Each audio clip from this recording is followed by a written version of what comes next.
જિલ્લામાં વરસાદી માહોલ છે। મોડાસા શહેરમાં પણ ધીમી ધારે વરસાદનું આગમન થયું। 3 દિવસના વિરામ બાદ હવે ફરી એક વખત વરસાદી રાઉન્ડ શરૂ થયો।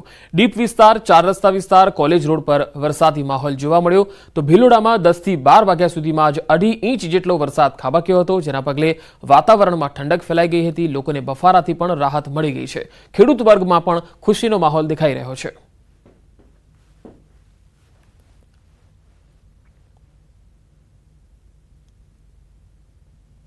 તો અરવલ્લી જિલ્લાના બાયડ તાલુકામાં પણ ધોધમાર વરસાદના અહેવાલ આવી રહ્યા છે। આકોડિયાનો એક યુવક અહીંયા ડૂબ્યો હતો। પશુ ચરાવવા ગયેલ યુવક વાત્રક નદીમાં ડૂબ્યો હોવાના અહેવાલ આવ્યા છે। પ્રહલાદસિંહ નામનો આ જે વ્યક્તિ છે જેની શોધખોળ હાલ ચાલી રહી છે। યુવક 24 કલાકથી અહીંયા તેની શોધખોળ ચાલી રહી છે, પરંતુ હજુ સુધી તેની કોઈ ભાળ મળી નથી। આ તપાસ માટે એનડીઆરએફની ટીમ પણ પહોંચી છે અને મોડાસા પાલિકાની ફાયર વિભાગની પણ મદદ લેવામાં આવી રહી છે। તલાટી અને પોલીસની ટીમ પણ વહીવટી તંત્ર સાથે અહીંયા ઘટના સ્થળે પહોંચેલી છે। હાલ આ યુવકની શોધખોળ ચાલી રહી છે। હજુ સુધી કોઈ ભાળ મળી નથી। 24 કલાક જેટલો સમય થઈ ગયો છે। પ્રહલાદસિંહ નામનો જે વ્યક્તિ છે જે પશુ ચરાવવા ગયો હતો તે વાત્રક નદીમાં ડૂબ્યો હોવાના અહેવાલ છે।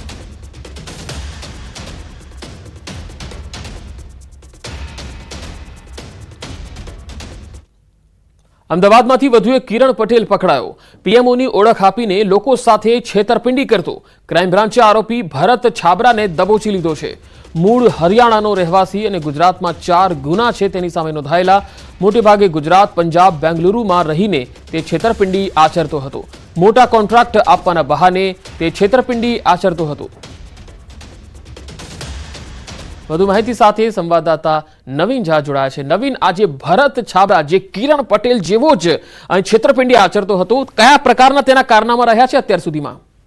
પંકજ, મોટો ખેલાડી છે આ ભરત છાબરા અને તે પોતાને જાતને પીએમઓના અધિકારી અથવા કોઈ પણ મોટી જે ઓફિસો સરકારી છે ત્યાંના અધિકારીની ઓળખ આપી અને લોકોને પોતાની વાતમાં લઈ અને તેમને સરકારી કોન્ટ્રાક્ટ અને અન્ય ફાયદા પહોંચાડવાની વાત કરીને છેતરપિંડી કરતો હતો।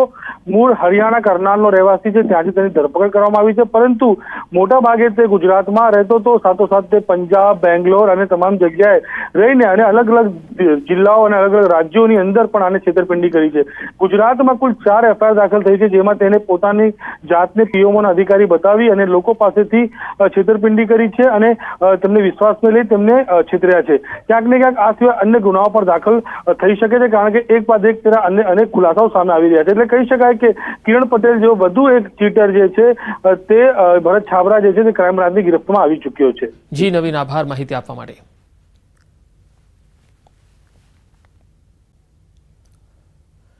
મીડિયા અહેવાલો બાદ અમદાવાદ પોલીસની ટીમ એક્શનમાં આવી છે। કૃષ્ણનગર અસામાજિક તત્વોના ત્રાસ અંગે પગલાં લેવામાં આવ્યા। પીસીઆર વાનના પોલીસકર્મી સસ્પેન્ડ કરાયા છે। ફરજમાં બેદરકારી બદલ પોલીસકર્મી સસ્પેન્ડ થયા છે। અસામાજિક તત્વો આતંક મચાવતા હતા અને તેને જોયા બાદ પણ પોલીસકર્મીએ પીસીઆર વાન ઊભી નહોતી રાખી અને અસામાજિક તત્વો ગુનો કરીને ભાગવામાં સફળ રહ્યા હતા। તેનો વિડીયો પણ તમે જોઈ શકો છો કે કૃષ્ણનગરમાં આખો જે બનાવ બન્યો હતો તેમાં કેટલાક અસામાજિક તત્વો છે તે ગાડીને નુકસાન પહોંચાડી રહ્યા છે।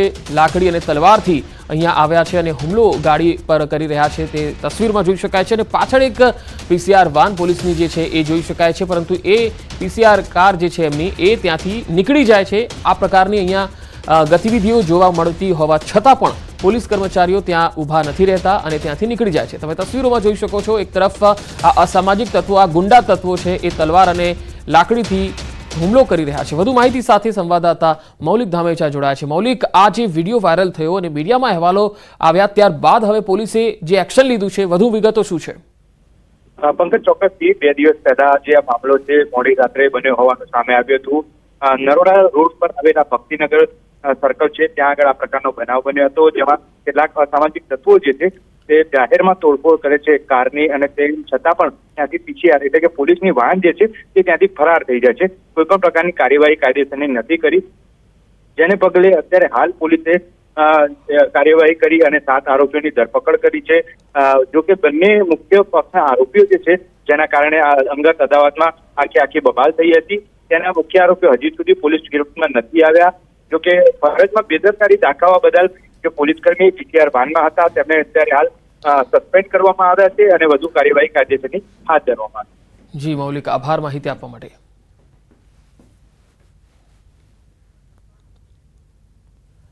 ભારે વરસાદ બાદ કચ્છમાં ન્યુમોનિયાનો કહેર જોવા મળી રહ્યો છે. લખપતમાં ન્યુમોનિયા તાવનો કહેર જોવા મળ્યો. 4 દિવસમાં ન્યુમોનિયા તાવના લીધે 12 લોકોના મૃત્યુ થયા. કોંગ્રેસ નેતાએ પ્રદેશ પ્રમુખને પત્ર લખીને જાણકારી આપી છે. મોતનો આંકડો અને નામ સહિત પત્ર લખ્યો છે. જિલ્લા પંચાયત પાનધ્રો સીટના સદસ્ય મીનાબા જાડેજાએ કોંગ્રેસ પ્રદેશ પ્રમુખને પરિસ્થિતિ અંગે પત્ર લખીને જાણ કરી છે. પત્રમાં મૃત્યુ પામનારના નામની વિગત સાથે જિલ્લા વહીવટી તંત્રને યોગ્ય કાર્યવાહી કરવા ટકોર કરી છે. 12 લોકોના મોત બાદ પણ આરોગ્ય તંત્ર નિંદ્રાધીન હોવાનો આરોપ લગાવ્યો.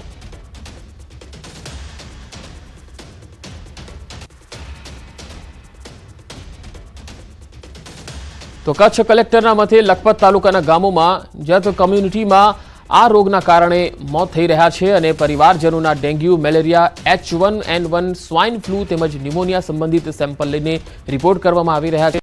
હાલમાં આરોગ્ય વિભાગની 22 ટીમો સર્વેલન્સ કરી રહી છે. સાથે જ સ્ટેટ વિભાગની ટીમો પણ સર્વે માટે પહોંચી છે. સાથે સાથે મંગવાણા અને દયાપર PHC સેન્ટરના ડોક્ટરોને પણ ચેકઅપ માટે કાર્યરત કરાયા છે.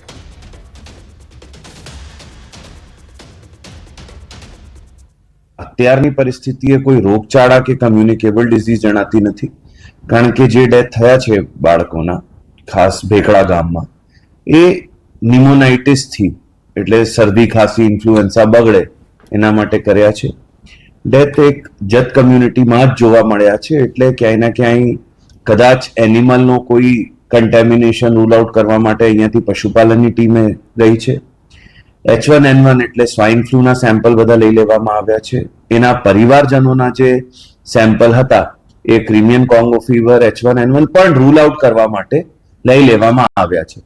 પ્રાથમિક દૃષ્ટિએ ઇન્ફ્લુએન્ઝાની અસર હોય એવું જણાઈ આવ્યું છે, ન્યુમોનિયાની અસર હોય. તો કચ્છમાં રોગચાળા મુદ્દે આરોગ્ય મંત્રીનું નિવેદન. નિષ્ણાતોની ટીમ બનાવી કામગીરી થઈ રહી છે. અસરગ્રસ્ત વિસ્તારમાં પણ તપાસ થઈ રહી છે. કેમ મૃત્યુ થયા તેની તપાસ કરવામાં આવી રહી છે. કેમ મોત થયા તેના 2 દિવસમાં રિપોર્ટ આવશે. રિપોર્ટના આધારે સંક્રમણ ન વધે તેની કામગીરી થશે. સંક્રમણ ન પણ હોય તો પણ પગલાં તો લેવાશે. મેડિસિન, PSM, બાળ રોગ, માઇક્રોબાયોલોજી વગેરેના નિષ્ણાતોની આખી ટીમ બનાવી અને ત્યાં મોકલી. ત્યાંથી અદાણી કોલેજમાંથી પણ એ નિષ્ણાતો આખી જે ટીમ ગયા પછી ત્યાં તમામે તમામ અસરગ્રસ્ત વિસ્તારોની મુલાકાત લઈ મૂળ કારણ, કેમ મૃત્યુ થયા, આ બધાની તપાસ કરી અને 2 દિવસમાં એ રિપોર્ટ આપવાના છે. અને એ રિપોર્ટના આધારે તરત જ આ બાબતે આગળ કોઈ પણ પ્રકારનું સંક્રમિત રોગ હોય તો આગળ ના વધે એની પગલાં લેવા માટે, અને તેમજ આવતા સમયની અંદર કદાચ સંક્રમિત ન પણ હોય તો એ બાબતે આરોગ્ય વિભાગ તાત્કાલિક પગલાં લઈ અને એને અટકાવવા માટે. તો કોંગ્રેસ પ્રવક્તા PC ગઢવીના નિવેદન પર બોલ્યા આરોગ્ય મંત્રી. ગઢવીની રજાને લઈને ટીમે કચ્છમાં ન જવાનું હોય. જ્યાં અસર છે ત્યાં ટીમે તપાસ કરવાની છે. કોઈને પૂછીને આરોગ્ય